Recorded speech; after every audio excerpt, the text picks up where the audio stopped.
მოგესალმებით, კოალიცია ძლიერი საქართველო ლელო იწყებს სამართლებრივ ბრძოლას ჩვენი ემიგრანტებისთვის საარჩევნო უფლების დასაბრუნებლად.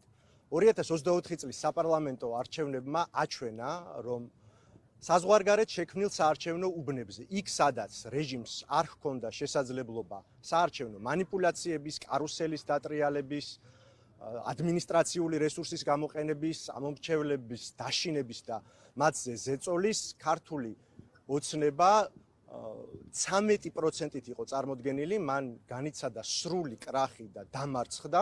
ამის პასუხად ქართულმა ოცნებამ ჩვენს ემიგრანტებს ასობით ათას ჩვენს თანამემამულეს პრაქტიკულად წაართვა საარჩევნო ხმის უფლება. საზღვარგარეთ საარჩევნო უბნები უკვე აღარ გაიხსნება.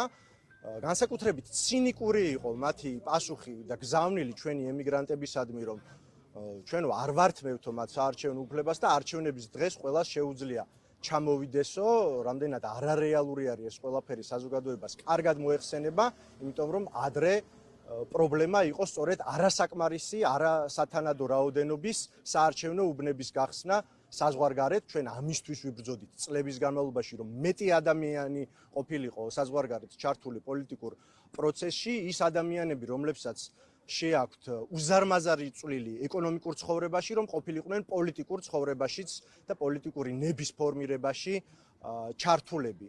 ამიტომაც ქართულმა ოცნებამ რეალურად წაართვა მათ საარჩევნო უფლება და მე მინდა ჩვენი კოალიციის სახელით მივმართო ჩვენს ემიგრანტებს.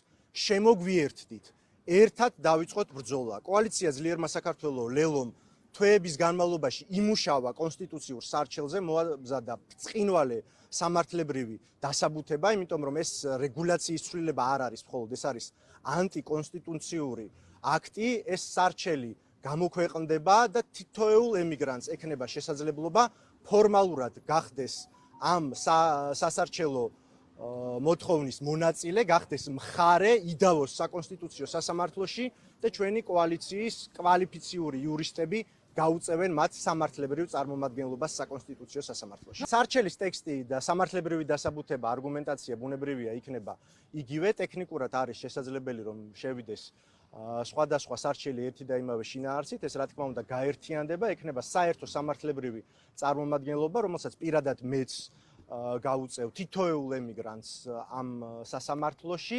რაც შეეხება მოლოდინებს, ბუნებრივია ჩვენ სასამართლოსი და არც საკონსტიტუციო სასამართლოში მათ შორის არა მხოლოდ მურუსიძე, ჩინჩალაძის სასამართლოში კონკრეტული მოლოდინები არ გვაქვს, თუმცა პოლიტიკური პარტიის ბრძოლა გულისხმობს ბრძოლას ყველა ველზე.